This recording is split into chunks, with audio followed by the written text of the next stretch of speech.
Om Swastiastu, selamat pagi. Perkenalkan nama saya Ibtu Sumayasa dari program Studi Sistem Informasi NIM 210030175 kelas BC 213. Pada video kali ini saya akan mempresentasikan tentang proyek ujian akhir semester saya di mata kuliah praktek algoritma dan struktur data. Kali ini saya membuat program sederhana untuk menghitung luas dan keliling dari beberapa bangun datar. Oke, kita langsung saja ke programnya. Yang pertama, saya menggunakan header include iostream, yaitu digunakan untuk melakukan proses input output pada program. Kemudian saya menggunakan using namespace std, yang using namespace std ini fungsi untuk agar kita tidak melakukan perintah std lagi pada program kita. Kemudian saya menginisialisasikan variabel global, yaitu yang pertama ada di define p, p sama dengan 3,14, yaitu konstanta yang nilainya tidak dapat dirubah. Kemudian ada const in penyer array, yaitu saya menggunakan tipe data integer yaitu 7, yaitu konstanta yang nilainya dapat dirubah. Kemudian ada tipe data char untuk variabel konfirmasi dan float untuk variabel luasan keliling. Kemudian ada string bangun datar. Jadi ini adalah beberapa bangun datar yang akan saya buatkan programnya. Yang antaranya persegi, persegi panjang, segitiga, lingkaran, belah ketupat, genjang. Kemudian ada void header. Fungsi ini digunakan untuk menampilkan biodata. Jadi setiap kita menjalankan satu fungsi dari program, maka akan muncul biodata saya di atasnya. Kemudian ada void daftar bangun datar. Fungsi ini digunakan untuk menampilkan daftar bangun datar sebagai pilihan. Oke. Kemudian ada void pilih bangun datar. Fungsi ini digunakan sebagai tempat input pilihan user dan mengarahkan tampilan ke operasi yang dipilih oleh user. Nah, pilihannya ada void persegi, persegi panjang, segitiga, lingkaran, belah ketupat, jajar genjang, dan ada integer pilihan. Kemudian ada back, yaitu digunakan untuk sebagai pilihan untuk kita kembali. Kemudian ada pengkondisian, ada pengkondisian yang digunakan untuk menentukan pilihan user. Saya menggunakan if dan else. Misalkan saja jika user menginputkan nilai 1, maka jalankan perintah persegi. Jika user mau menginputkan nilai 2, maka jalankan fungsi persegi panjang. Dan jika user menginputkan nilai 3, maka jalankan fungsi segitiga, dan seterusnya. Dan jika user menginputkan nilai 7, maka keluar dari program. Dan jika user memilih menginputkan nilai yang tidak termasuk dalam integer tadi, maka akan muncul pesan maaf pilihan tidak tersedia, masukkan pilihan dengan benar, dan program akan dibawa kembali ke back, yaitu di sini. Oke. Selanjutnya kita sudah masuk ke fungsi-fungsi dari bangun datar yang saya sebutkan tadi. Yang pertama ada void persegi. Fungsi ini digunakan untuk melakukan perhitungan pada bangun persegi, yaitu mengganti pada data float untuk sisinya. Kemudian sesuai rumus ada luas dari persegi, yaitu sisi kali sisi, kelilingnya 4 kali sisi. Kemudian ada void persegi panjang, yaitu fungsi yang digunakan untuk melakukan perhitungan pada bangun persegi panjang. Kemudian ada void, tipe datanya itu float untuk variabel p dan l. Luasnya itu panjang kali p kali l, kemudian kelilingnya 2 kali p tambah l.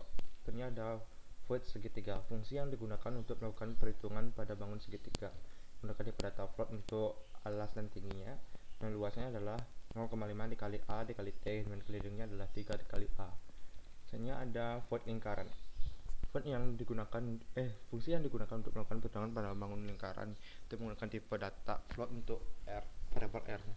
Nah, luasnya itu pi dikali r dikali l, kemudian kelilingnya adalah 2 kali pi kali r. Ini ada void belah ketupat, yaitu fungsi yang digunakan untuk melakukan perhitungan pada bangun belah ketupat. Menggunakan tipe data float untuk D1, D2, dan sisinya. Luasnya itu 0,5 dikali D1 dikali D2. Kemudian ada kelilingnya itu 4 kali sisi. Kemudian ada void jajar genjang. Fungsi yang digunakan untuk melakukan perhitungan pada bangun jajar genjang menggunakan tipe data alas, tinggi, dan lebar. Kemudian rumusnya itu luasnya sama dengan alas kali tinggi, dan kelilingnya 2 dikali alas ditambah 2 kali tinggi. Oke, kita masuk ke fungsi utama atau in main. Fungsi yang dieksekusi pertama kali pada saat program ini dijalankan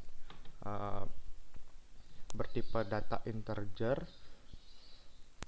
dan akan mengembalikan nilai 0 saat sudah selesai dijalankan. Di sini saya menginisialisasikan back untuk kembali ke ke awal, dan clear system untuk membersihkan tampilan cursor. Kemudian saya memasukkan header, ini menampilkan header atau apa ya tadi, biodata saya. Kemudian ada daftar bangun daftar, kemudian pilih bangun daftar. Kemudian ada pertanyaan untuk user. Pertanyaan itu untuk menghitung lagi ya atau tidak. Kemudian saya menggunakan while sebagai pilihan dari user. Jika user menginputkan nilai y kecil atau y besar, maka sistem akan kembali ke back tadi, mana ya? Ya di back sini. Kemudian jika user menginputkan t kecil atau t besar, maka akan kembali. Apabila user menginputkan nilai selain t, maka program akan dikeluarkan dan sistem akan dibersihkan. Kemudian fungsi akan mengembalikan nilai dari 0. Dan kita langsung saja untuk menjalankan programnya. Oke, di sini akan tampil header atau biodata saya tadi. Kemudian di sini ada daftar bangun daftarnya. Kemudian ada di sini ada pilihan atau pilih bangun daftarnya. Kemudian jika saya menginputkan nilai 4 sama lingkaran, maka akan tampil seperti ini. Masukkan jari-jari, saya masukkan jari-jarinya anggap saja 17 dah. 17, maka akan keluar tampilan seperti ini. Luasnya itu ini dari awal ya. Diketahui jari-jari sebenarnya 17 cm. Nah, luasnya pi dikali r, ini ada rumusnya. Luasnya itu 3,14 kali 17 kali 17 sama dengan 176 sekian. Dan kelilingnya 2 kali pi kali jari-jari, kelilingnya itu 2 kali 3,14 kali 17. Nah, keliling sama dengan 106,76 cm. Kemudian saya ada tampilan mau hitung lagi, saya masukkan saja tidak, mau keluar ya atau tidak, saya pilih ya, maka sistem akan keluar sendiri. Baik, sekian video presentasi dari saya.